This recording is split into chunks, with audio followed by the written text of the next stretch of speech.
नमस्कार।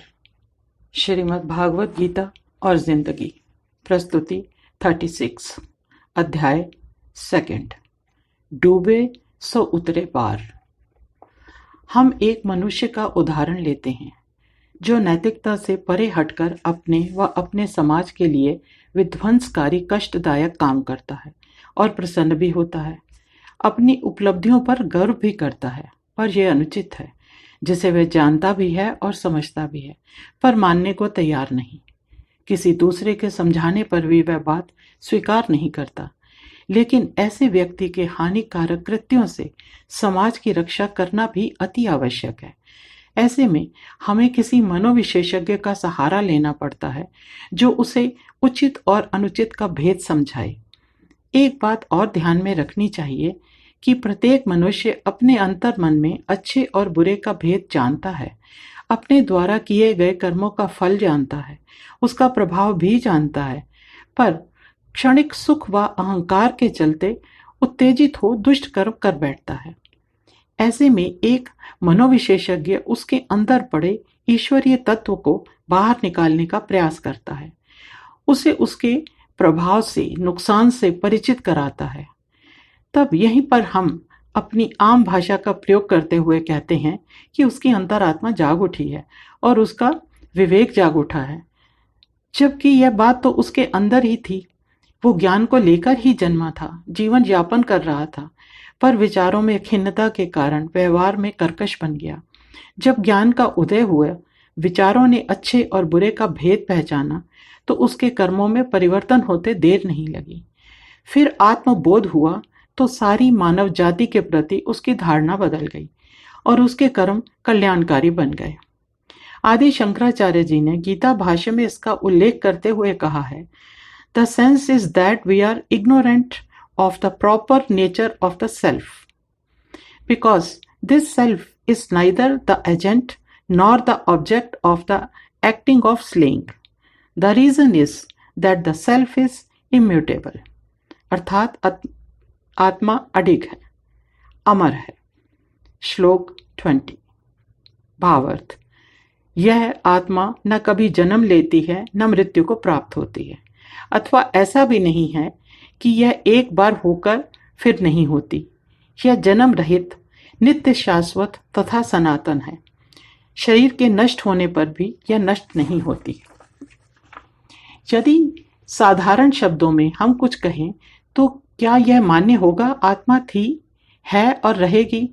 यह एक ऐसा माइक्रोचिप है जो होकर भी नहीं है, और जो है और वो खो जाए इसका भय भी नहीं है। यह क्रियान्वित है पर कर्ता नहीं है, संज्ञा है पर पदार्थ नहीं है।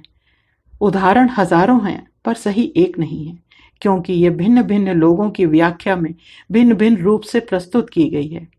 यह चारों ओर के हाहाकार, अहंकार, त्रास, दुख, सुख, वैभव व भौतिकता से घिरी है पर निर्लिप्त है।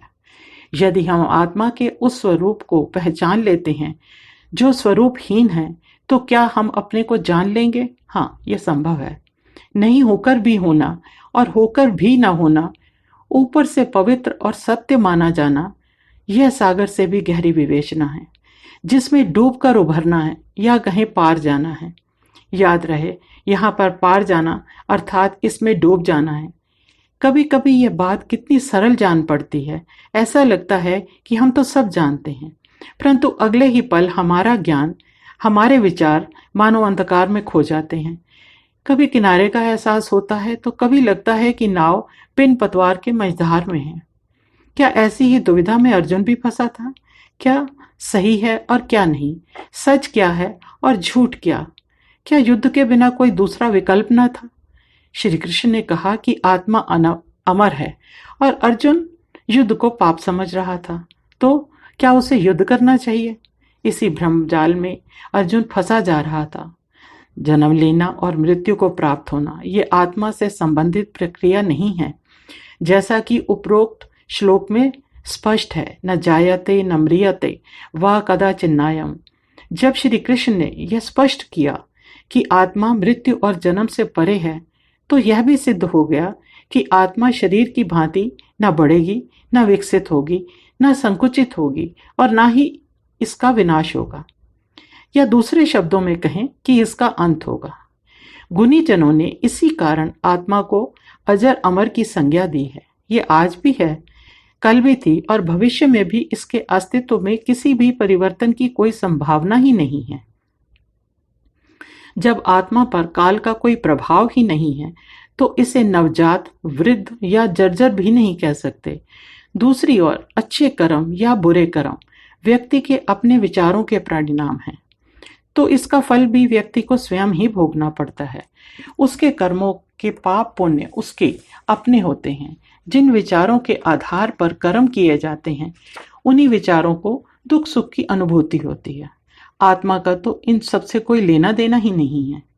इसलिए जब हम इस तथ्य को समझने का प्रयास करते हैं तो यह स्पष्ट हो जाता है कि मरता तो शरीर है, आत्मा नहीं। और शरीर तो तभी मृत घोषित किया जाता है जब शरीर और आत्मा पृथक हो जाते हैं।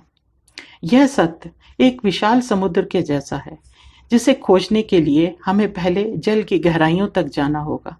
एक बार नहीं, बार बार। मन में भय भी रहेगा कि यदि गहराइयों में उलझकर डूब गए तो, या फिर इतने प्रयत्न के बाद भी सफलता ना मिली तो। सबसे पहले हमें अपने पर विश्वास रखना होगा। लक्ष्य साधने से पहले ही हार मान बैठे तो दोषी किसे कहेंगे। संत कबीर ने लिखा है, जिन खोजा तिन पाइया, गहरे पानी बैठ, मैं बपुरा बो डर, डर रहा किनारे बैठ। जब हमारी खोज सफल हो जाती है तो अमीर खुसरो कहते हैं कि अपनी छवि बनाए के जो मैं पी के पास गई, जब छवि देखूं पी की तो अपनी भूल गई।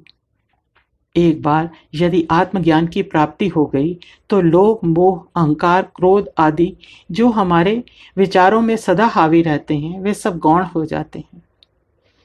धन्यवाद। नीरा भसीन।